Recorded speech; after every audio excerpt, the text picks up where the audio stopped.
할렐루야. 오늘도 많이 춥습니다. 그래서 이렇게 인사하시죠. 성도님 때문에 따뜻해졌습니다.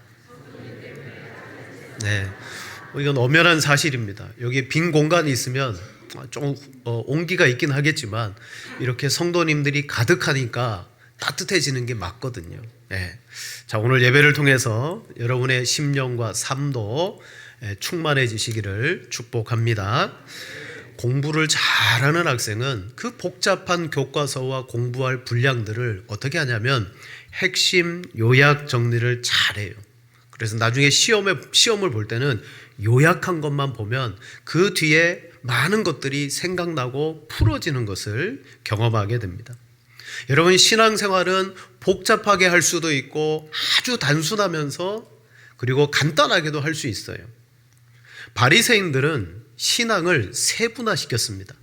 세월이 지나면서 거기에 또 다른 것들이 막 덧붙여져 가지고 신약시대 때는 여러분 유대교라는 신앙은 복잡해졌습니다. 그들은 역사적으로 구약 성경을 연구하고 모세오경을 연구하면서 도대체 하나님의 계명이 몇 가지일까 찾아봤어요. 그랬더니 하나님이 하라고 하신 계명은 248개, 하지 말라라고 하신 계명은 365개였어요. 도합 613개의 계명을 이게 하나님의 계명이야, 우린 이것을 지켜야 돼, 그러면서 신앙생활을 했어요. 근데 이게 또 시간이 지나잖아요. 거기에 장로들의 좋은 이야기, 유전이라고 말하는 거예요. 또 전통들, 그리고 세부적인 규칙들이 붙으면서 예수님 당시에는 숨이 막히는 그러한 종교 생활을 하게 되었습니다. 예수님의 제자들이 안식일 날 밀밭 사이를 지나가다가 너무 배가 고파서 이삭을 잘라 먹었습니다. 이것을 바리새인이 목격하고 예수님을 정죄합니다. 보소서, 당신의 제자들이 안식일에 하지 못할 일을 하나이다. 여러분, 이들의 신앙생활은요 이런 거예요. 누가 계명을 범하나, 누가 계명을 어기나, 마치 수사관이 돼가지고 누가 죄인인가 그것을 찾으러 다니는 신앙생활 같았어요. 그러다 보니까 여러분, 계명도 너무 많고요, 지켜야 될 사항도 많고요, 그 따라오는 세부 규칙도 너무 많아요. 신앙생활이 힘들고 복잡해졌어요. 여러분, 바리새인들은 하나님의 계명을 지키기 위해서 어떤 원리를 썼습니까? 신앙을 칼로 쪼개고 세분화했어요. 반면 예수님은 오늘 우리의 신앙생활을 핵심적으로 간단하게 알려주고 계십니다. 한 서기관이 예수님이 대답 잘하는 것을 보시고 자기에게 있는 궁금한 것을 물어봤어요. 28절에 묻습니다. 모든 계명 중에 첫째가 무엇이니까? 서기관은 오늘날로 치자면 신학자입니다. 그는 성경을 깊이 연구한 사람이에요. 예수님께 물어봤어요. 모든 계명 중에 첫째가 무엇입니까? 이것은 모든 계명이라는 것은 구약 성경 전체를 가리키는 것입니다. 한마디로 성경을 한마디로 요약하면 뭐라고 할 수 있습니까? 라고 질문하는 것과 같아요. 여러분, 예수님은 누구십니까? 인간으로 오셨지만 하나님이십니다. 하나님은 모세를 통하여 이스라엘에게 율법을 만들어서 그 율법을 수여하신 분이 하나님이십니다. 즉 예수님은 누구시냐? 성경의 저자세요. 그러니까 이 서기관 앞에 예수님이 하는 대답은 뭐다? 한마디로 말하면 저자 특강인 거예요. 핵심 요약입니다. 너희가 성경을 잘 보았느냐? 그 성경에서 말씀하고 있는 신앙의 가장 중요한 것은 이것이니라 라고 가르쳐 주었습니다. 사랑하는 성도 여러분, 우리는 이것을 대계명이라고 불러요. 신앙생활을 우리가 하다 보면 교회를 수년을 다녀도 또 성경을 몇 독을 해도 하나님이 원하는 신앙생활이 어떤 것인지, 제가 정말 성경적으로 해야 되는 신앙생활이 어떤 것인지 잘 모르겠습니다 라고 하시는 분이 있어요. 여러분, 오늘 말씀을 잘 들으시기를 바랍니다. 저자 특강입니다. 예수님이, 성경을 지으신 예수님이 내가 원하는 신앙생활은 이것이야 라고 핵심 요약해 주셨습니다. 우리는 예수님께서 우리에게 알려주신 이 계명이 우리 신앙생활에 성패가 달렸다 라고 생각하고 이 시간 말씀을 받으시기를 축복합니다. 자, 두 가지의 계명을 가르쳐 주셨어요. 이걸 대계명이라고 해요. 그런데 우리는 이 계명에 대해서 먼저 오해를 풀고 넘어가야 돼요. 이런 오해가 있어요. 어떤 오해냐? 이 두 계명 모두 사랑하라, 사랑하라 라고 말씀하셨어요. 그래서 우리는 이 계명을 그리스도인은 하나님과 이웃에 대해서 사랑이라는 감정을 가지고 다가가야 되는구나 라는 오해를 가지게 됩니다. 즉 사랑하라는 것을 감정의 차원으로 생각해서 하나님께 대한 어떤 뜨거운 울컥하는 그러한 감정이 있어야지만 그것을 사랑이라고 생각한다라는 오해입니다. 그래서 부흥회나 은혜로운 집회에 참석하면 찬양을 부를 때 감격이 되고 그리고 막 온몸을 주체하지 못하고 눈물을 흘리고 클라이막스에 가서는 정말 내 마음으로 하나님을 사랑합니다라고 고백하게 되는 그것을 사랑이라고 우리가 오해할 수 있다는 거예요. 그래서 하나님의 사랑을 체험 중심적으로 감정적 신앙으로 오해하는 것입니다.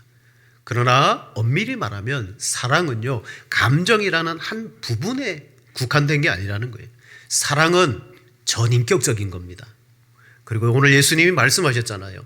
마음을 다하고 목숨을 다하고 뜻을 다하고 힘을 다하여 사랑하라. 그렇게 말했어요. 이건 그냥 붙어 있는 것이 아닙니다. 우리의 감정뿐만 아니라 의지를 다해서 지성을 다해서 하나님을 사랑하라라는 거죠. 그래서 우리가 오해를 하지 않으셔야 될 게, 자, 사랑하라라는 것은 감정만 말하는 게 아니다. 자, 두 번째 오해는 뭐냐? 두 계명을 주셨어요. 하나님과 이웃에 대한 사랑입니다. 근데 이 두 계명은 서로 동떨어진 계명이 아니에요. 따로따로가 아니라는 거예요. 근데 이 두 계명을 따로 여기게 된다는 거예요.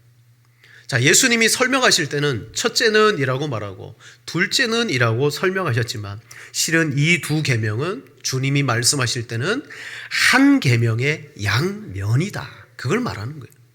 이건 한 계명으로부터 주어진 것이고 우리가 그것을 양면으로 보아야 된다. 여러분, 이것을 두 계명으로 오해하게 되면 어떻게 됩니까? 우리의 신앙생활이 나뉘어지게 됩니다. 자기 합리화가 됩니다. 하나님의 계명이 따로 있다. 하나님 사랑의 계명이 따로 있고 이웃 사랑의 계명이 따로 있다. 그러면요, 우리 이렇게 말할 수 있어요. 저는요, 하나님은 사랑하는데 저 이웃, 저 사람은 사랑하지 못해.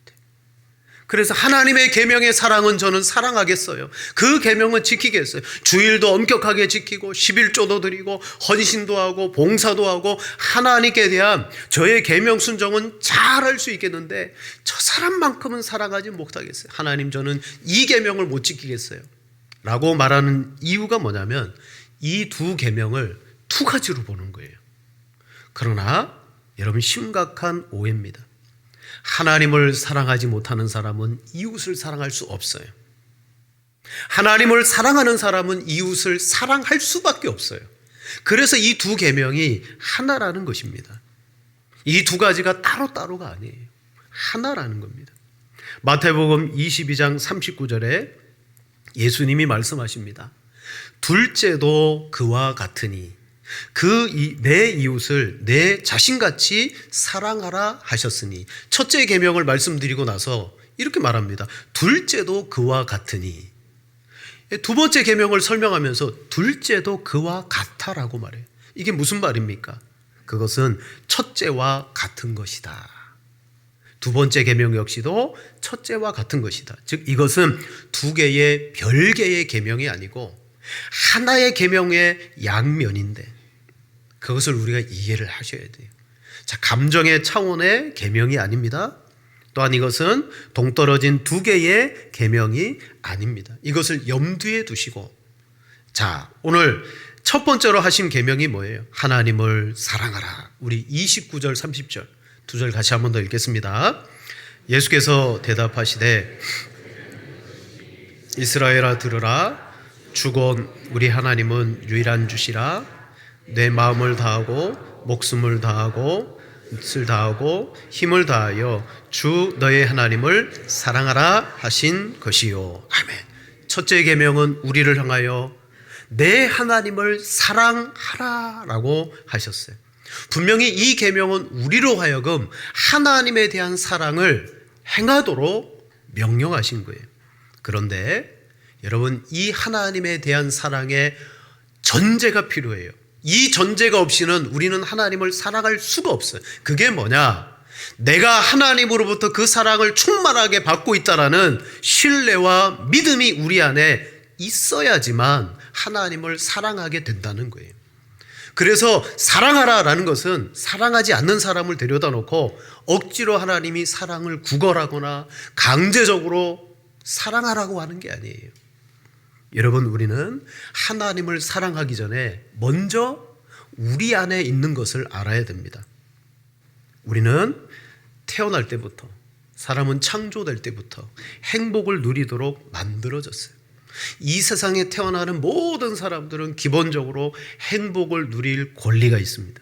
근데 그 행복을 누리기 위해서는 우리 안에 필요한 모든 사랑들이 채워져야 돼요.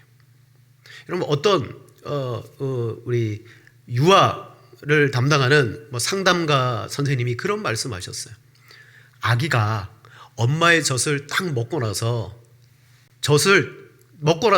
입을 딱 뗄 때에 그 표정과 그때의 상태가 어떤 상태인 줄 아냐? 여러분, 어느 정도의 기쁨의 상태일까요? 엄마 젖을 딱 먹고 나서, 저희도 아이들 키워보니까 엄마 젖을 딱 먹고 나서는 입을 하고 돌려버려요. 다 먹었다는 거예요. 그때가 어느 상태냐? 그 선생님 말합니다. 마약을 한 것과 같은 상태래요. 그러니까 엄마로부터 그 젖을 공급받고 충만해진 거예요. 아기도 그래요. 여러분, 우리는 인간으로 살아가기 위해서 행복해야 되고, 행복하기 위해서는 절대적으로 필요한 사랑이 있는데, 우리가 죄인 되었을 때는 그 사랑을 어디로부터 공급을 받았느냐? 저 세상에서 다 공급받았다는 거예요. 즉, 내가 무엇을 하면 기뻐하고 만족할 수 있을까? 끊임없이 세상으로부터 그 행복을 채우려고 했는데, 근데 여러분, 그렇잖아요. 막 채웠는데 그 행복이 오래 갑니까? 아니요, 임시적이에요. 옷 한 벌을 사도 처음에는 아껴 입어야지, 그래 다른 옷과 막 구별해놔요. 그런데 시간이 지나면요, 똑같은 옷이 되잖아요. 여러분, 세상이 주는 행복은요, 유통기한이 길어야 6개월입니다. 또 다른 내 안에 필요한 사랑을 채우기 위해서 우리는 세상으로부터 그렇게 목말라 합니다. 이것을 하나님이 아시고 우리에게 이렇게 말씀해 주세요. 내가 너희를 만족하겠다. 자, 우리 이사야 55장 1절 2절 두 절을 같이 읽겠습니다. 오호라 너희 모든 목마른 자들아, 사 먹되 돈 없이 포도주와 젖을 사라. 너희가 어찌하여 양식이 아닌 것을 위하여 은을 달아주며 배부르게 하지 못할 것을 위하여 수고하느냐? 내게 듣고 들을지어다. 그리하면 너희가 좋은 것을 먹을 것이며 너희 자신들이 기름진 것으로 즐거움을 얻으리라. 아멘. 이스라엘 백성들이 하나님이 아닌 다른 것에서 목마름, 배부름을 채워보려고 끊임없이 자기 인생을 투자하고 소비하지만 채울 수 없다는 거죠. 그때 하나님이 내게 와라. 내가 너희를 다 채워주겠다. 여러분, 하나님은 먼저 우리에게 나를 사랑하라 라고 계명으로 명령하시지만, 이 말씀은 결코 하나님께 사랑이 모자라서 우리의 사랑을 구걸하시는 분이 아니에요. 뭡니까? 거꾸로예요. 너희가 정말 나의 사랑을 알고 내 사랑 안에서 완전한 만족과 행복과 경험을 누릴 수 있다는 사실을 알고 내게로 와서 누려라. 그래야면 너희가 나를 사랑하게 될 것이다. 바로 그것입니다. 여러분, 우리가 끊임없이 하나님을 사랑하려고 해도 우리 힘으로 안 돼요.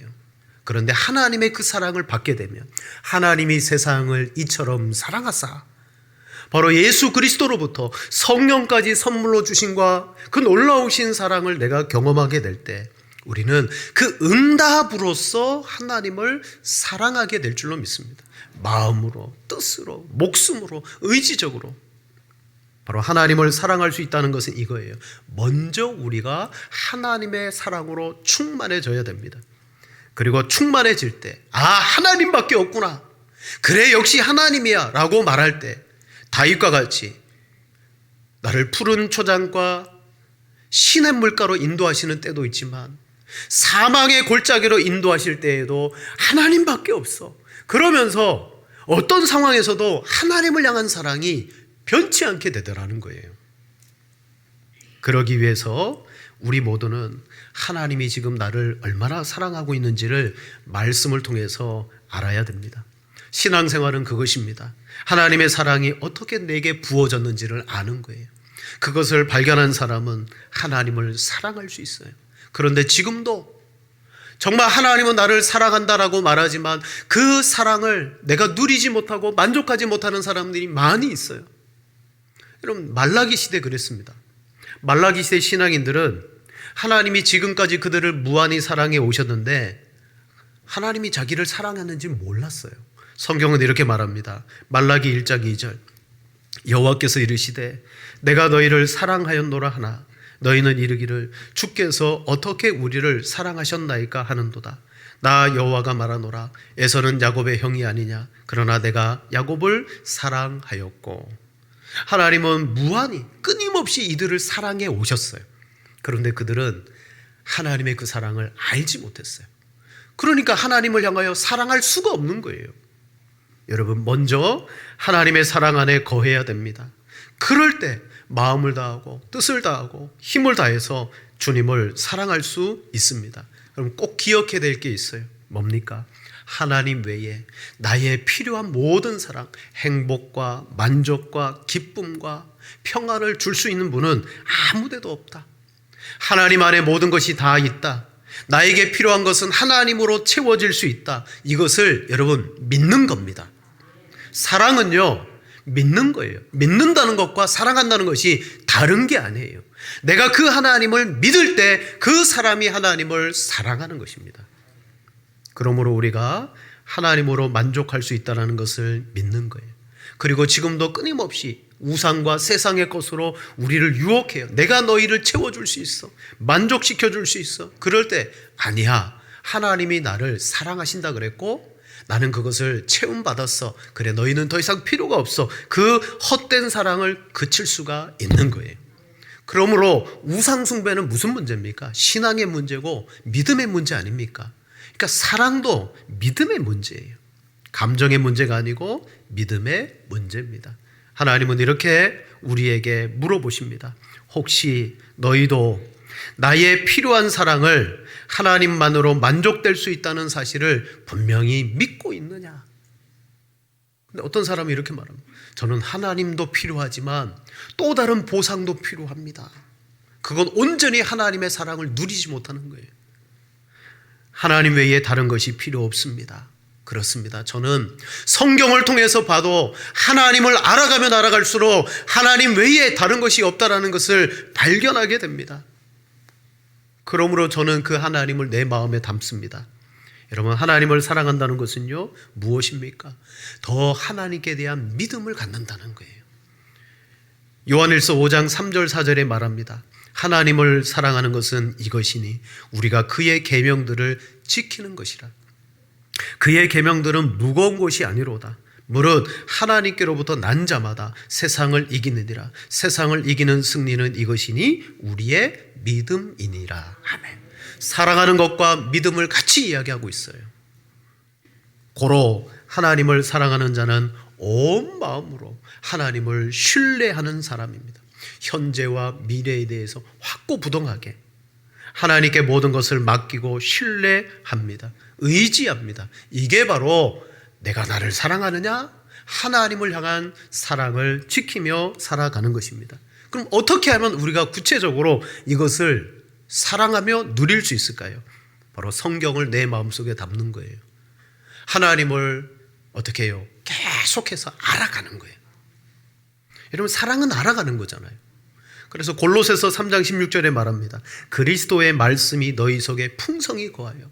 먼저 우리 안에 하나님의 말씀이 풍성하게 거해야 되고, 요한복음 14장 21절입니다. 나의 계명을 지키는 자라야 나를 사랑하는 자니 나를 사랑하는 자는 내 아버지께 사랑을 받을 것이요 나도 그를 사랑하여 그에게 나를 나타내리라. 즉 사랑한다면 계명을 지킬 것이라는 거죠. 계명을 지킨다는 것은 그를 존중하여 그의 말씀을 귀 기울여 듣고 그를 알고자 하고 그의 뜻이 무엇인가를 살펴 들을 때 여러분 그 마음과 믿음이 하나님을 사랑하는 것입니다. 그래서 하나님의 말씀을 떠나서는 하나님을 사랑할 수 없습니다. 하나님의 말씀을 사랑하는 것은 하나님을 사랑하는 거예요. 그래서 시편 1편에 그 복 있는 사람이 무엇을 사랑해요? 이렇게 말합니다. 오직 여호와의 율법을 즐거워하여 그 율법을 주야로 묵상하는 자로다. 말씀을 묵상하면서 그 말씀을 마음에 담고 하나님에 대한 믿음과 신뢰가 충만해지니까 늘 반복적으로 그게 하나님을 사랑하는 것입니다. 기억하십시오.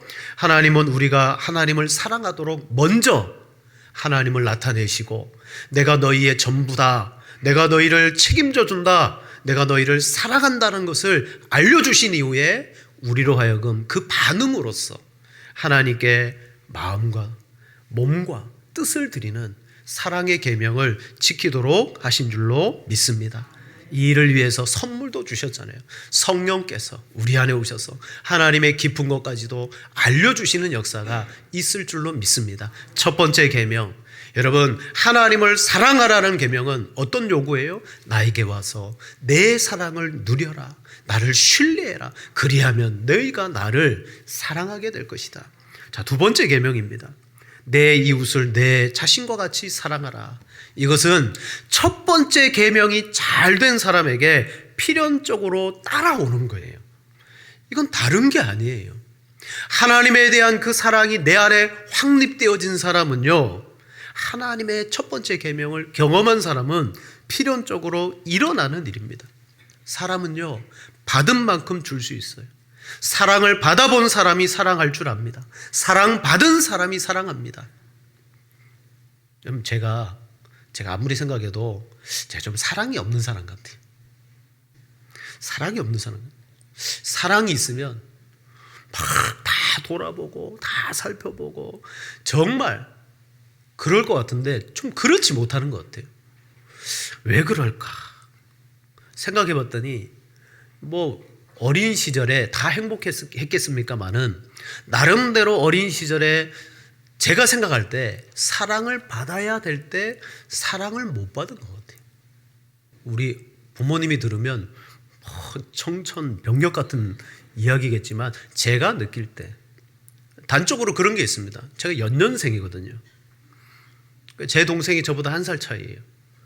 그러니까 처음 태어나서 어머니의 사랑을 막 받아야 되는데 그 어머니의 그 모유수육 하는 거 그걸 혼자 독점해야 되는데 1년 만에 그 자리를 동생에게 빼앗겨 버렸어요. 그리고 저는 어떻게 됐느냐? 외갓집으로 유배됩니다. 외갓집에 가서 살게 돼요. 그때 외할아버지 외할머니의 그 품에서 지냈는데 지금도 기억이 무서웠어요. 무서웠어요.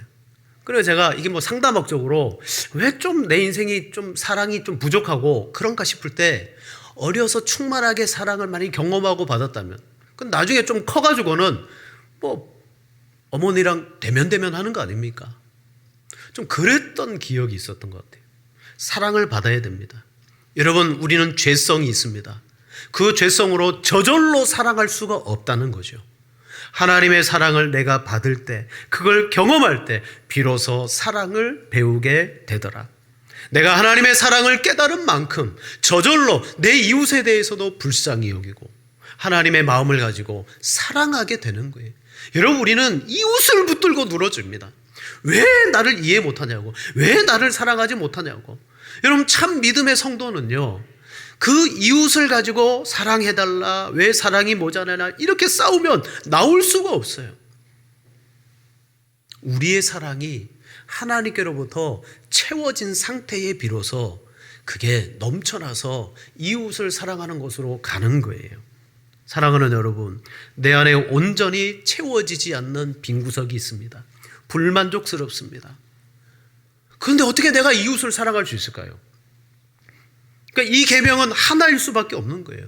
하나님을 신뢰하고 하나님에 대한 사랑으로 완전히 내가 충만해질 때, 그때 비로소 사랑할 수 있는 힘을 느끼게 될 줄로 믿습니다. 그래서 우리는 첫째 계명, 주님은 이 서기관은 뭐라고 물었어요? 첫째가 무엇이냐? 하나만 물었어요. 분명히 하나만 물었는데 예수님은 두 가지를 이야기했거든요. 왜? 이 하나님에 대한 사랑을 누리게 되면 자연스럽게 두 번째가 나타날 수밖에 없으니까. 바로 내 이웃을 내 자신과 같이 사랑하라 라는 말씀은 첫 번째 계명이 이루어질 때 나타나는 필연적인 거예요. 여러분, 제가 오전에 일부 예배 때 제 아내 얘기를 했다가 야단 맞았습니다. 무슨 얘기를 했냐? 왜 또 내 얘기를 했냐? 하지 마라. 할 것 같으면 꼭 해명해라. 그거 말씀드립니다. 제 아내는 짜증을 잘 내는 사람이 아닙니다. 짜증을 안 냅니다. 아이들이 태어나고 어린 시절에 부목사 때, 여러분, 제가 출근하고 저녁에 퇴근하면 아이들에게 짜증을 내는 거예요.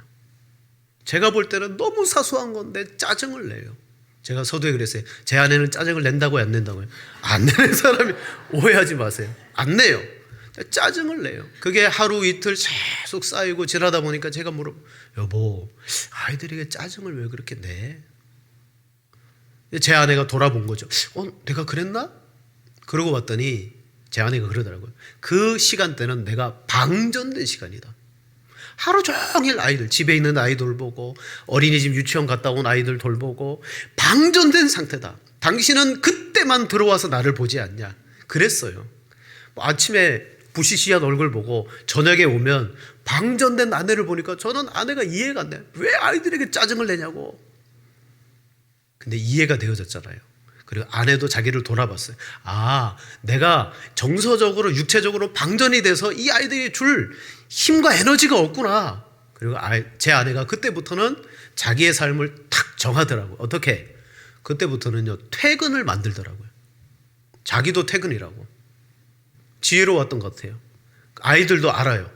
제가 딱 들어가면, 자, 이제 엄마 퇴근. 그럼 이제 그때부터는 아이들이 저한테 와서 저를 방전시키는 거예요. 그러면서 서서히 회복이 되는데, 무슨 말이냐?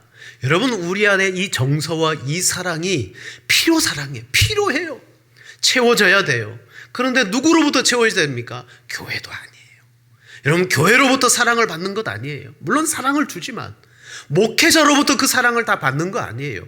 여러분, 더 오해하고 더 마음 상할 때가 많아요. 우리는 누구로부터 그 사랑을 받느냐? 하나님으로부터 그 사랑을 받을 때 내가 하나님을 사랑하게 되고 내 이웃을 사랑함이 그 속에서 나타나게 될 줄로 믿습니다. 하나님은 오늘 우리에게 먼저 하나님을 사랑해라. 그 사랑을 받기 위해서는 내게 와서 내 사랑 안에 머물러라. 우리가 실패하는 이유가 여기 있지 않습니까? 우리는 하나님 앞에 가서 그 하나님의 사랑을, 상처를 준 사람이나 상처를 받은 사람이나 모두가 하나님의 사랑으로 채워져야 됩니다. 그러면 달리 보이고 다시 보이고 변화되어 보일 줄로 믿습니다. 우리 예수님은 십자가를 지시기까지 우리에게 주고자 하신 것이 무엇일까요? 요한복음 17장 24절에 이렇게 말합니다. 아버지여, 내게 주신 자도 나 있는 곳에 나와 함께 있어 아버지께서 창세 전부터 나를 사랑하심으로 내게 주신 나의 영광을 그들로 보게 하시기를 원하옵나이다. 아멘. 십자가를 지시면서까지 예수님이 우리에게 주시고자 하셨던 것은 무엇이냐? 내게 주신 하나님의 영광이더라는 거예요. 여러분, 하나님의 그 은혜를 받고 하나님의 그 충만한 사랑을 경험할 때 우리는 하나님의 영광을 맛보게 되는 거죠. 그걸 또 다른 사람에게 영광을 맛보여 주는 것. 믿지 않는 사람이라면 그에게 복음을 전해주는 것이 하나님의 영광을 맛보여 주는 거예요. 믿는 사람인데 신앙의 바른 길을 가지 않고 내가 볼 때 성경적이지 않은 길을 가려고 할 때 말씀으로 그를 책망해 주는 것이 사랑이고 하나님의 영광을 맛보여 주는 거예요. 좋은 게 좋은 거라고 덮어놓고 지나가는 게 사랑하는 것이 아닙니다. 그래서 존 파이퍼 목사님이 한 책에서 이렇게 글을 쓰셨어요. 사랑이란 사람들이 그리스도 안에서 하나님의 영광을 영원히 보고 또 맛보도록 돕기 위해 당신이 해야 하는 일이 무엇이든지 하는 것이다. 이 사랑은 항상 하나님을 그 중심에 둔다. 이 부분에서 예수님을 본다는 것은 우리가 우리의 영광을 나타내려 함으로써 사랑한다는 뜻이 아니다. 본받는다는 것은 우리가 그분의 영광을 나타내려 한다는 뜻이다. 아멘. 여러분, 사랑은요 그냥 잘해주는 것이 아닙니다. 그 이웃에게 내가 바라보고 내가 경험하고 내가 누리고 있는 하나님의 영광을 맛보여주는 것입니다. 말씀을 마치겠습니다. 여러분, 하나님은 우리에게 요구하셨어요. 나를 사랑해라. 그러나 그 요구에 부응할 수 있는 사람은 죄인들 중에는 아무도 없어요. 근데 누가 부응할 수 있느냐?